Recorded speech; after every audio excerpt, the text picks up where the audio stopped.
Yabo le ndoda esekuqaleni yahamba phezu kolwandle. Yabo le ndoda esekugcineni yakhuza ulwandle yathi alihlehle lwahlehla. Yabo le ndoda ephakathi nendawo ikhuza isiphepho eCape Town sahlehla.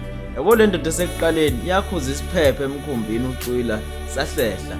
Yabo le ndoda esekugcineni yathi kuzokwakhiwa ipolice station eNtuzuma ikhona.